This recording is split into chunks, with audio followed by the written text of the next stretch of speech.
ప్రధానంగా మేడం ఇప్పుడు మీరు ఆల్మోస్ట్ 35 ఇయర్స్ ఐఏఎస్ ఉన్నట్టున్నారు ఆల్మోస్ట్. తర్వాత ఇక్కడ ఉన్నారు. అయితే ఈ సర్వీస్ టైమ్‌లో కావచ్చు, అంతకుముందు మీరు జాబ్ చేసేటటువంటి ఎర్లీ స్టేజెస్‌లో కానీ, ఏవైనా కొంత మేరకు ఏమైనా వివక్షత ఏమైనా ఎదుర్కొన్నారా? అంటే జెంట్స్‌కి సంబంధించి కావచ్చు, లేడీస్‌కి సంబంధించి కావచ్చు. ఎవరు నేనా అండి? లేకపోతే మీరంటారు. ప్రజలా? మీరే. నాకు జాబ్‌లో ఎక్కడ ఏమి వివక్షత అనేది ఎక్కడ ఎదురు కాలేదండి. ఓకే. అసలు ఆ సమస్యే లేదు. ఓకే. కాకుంటే చిన్నప్పుడు చదువుకునే రోజుల్లో మాత్రం మేము I hail from a remote village అండి. చాలా చిన్న విలేజ్ కృష్ణా జిల్లా నుంచి వచ్చినాను నేను. ఓకే. అక్కడ ఏంటంటే మా ఊళ్ళో ఫిఫ్త్ క్లాస్ వరకే స్కూల్ ఉండింది. ఓకే. సో, అనుకోకుండా అన్‌ఫార్చునేట్‌లీ మా మదర్ నాకు చాలా చిన్న వయసులో చనిపోయారండి. ఓకే. చనిపోతే అప్పుడు మా బాధ్యతంతా గ్రాండ్ పేరెంట్స్ మీద పడింది. ఆ గ్రాండ్ పేరెంట్స్ వాళ్ళ వే ఆఫ్ థింకింగ్ ఎలా ఉండేదంటే, ఆడపిల్లకి చదువెందుకు? ఓకే. నువ్వు ఉద్యోగం జేయాలా?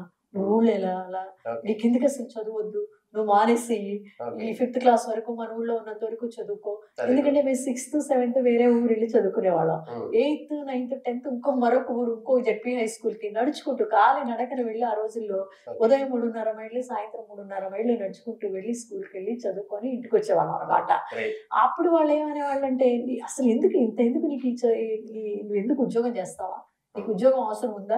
హ్మ్. నీకు ఊళ్ళో ఎళ్తావా అనేవాళ్ళు. అప్పట్లో నాకనిపిచ్చేది. మా నాన్నమ్మ గారికి నేను ఆ రోజుల్లోనే ఛాలెంజ్ చేశాను. నేను ఉద్యోగం చేస్తాను. ఊళ్ళో ఎళ్లి చూపిస్తాను అని. ఓకే. ఆ కసిగా చదువుకొని నేను అన్నిట్లోనూ అండి నేను ఫస్టేనండి. ఆంధ్ర యూనివర్సిటీలో ఎంఎస్సీ జువాలజీ చేస్తూ యూనివర్సిటీ ఫస్ట్ ర్యాంక్ హోల్డర్‌నయి గోల్డ్ మెడలిస్ట్‌ని అయ్యానండి. ఓకే. అట్లాగే ఫస్ట్ అటెంప్ట్‌లోనే ఈ ఎగ్జామ్స్ రాసి ఎగ్జామ్స్‌కి సెలెక్ట్ అయ్యి సర్వీస్‌లోకి రావటం ఇవన్నీ జరిగిందండి. అంటే ఈ పట్టుదల, డిటర్మినేషన్ అనేది తెలియకుండానే ఆ రోజుల్లో నాకు ఏర్పడి చదువుకొని రావటం అయింది.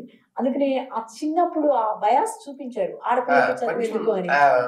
అది ఆ డిఫరెన్స్ చూపించారు. ఆడపిల్లలకి, మగ పిల్లలకి చూపించారు. కొంచెం. తర్వాత first graduates, first post graduate of my village ఆడపిల్లల్లో నేను మా సిస్టరేనండి. ఓహ్! ఇప్పటికి కూడా మేమే ఫస్ట్. హ్మ్. కాబట్టి ఆ రోజుల్లో ఉంది. ఆ రోజుల్లో ఉంది. అది ఫేస్ చేసాము. హ్మ్. కష్టపడ్డాము. ఆ బ్యారియర్స్ దాటుకొని బయటకొచ్చినాం. బయటకొచ్చారు. గ్రేట్.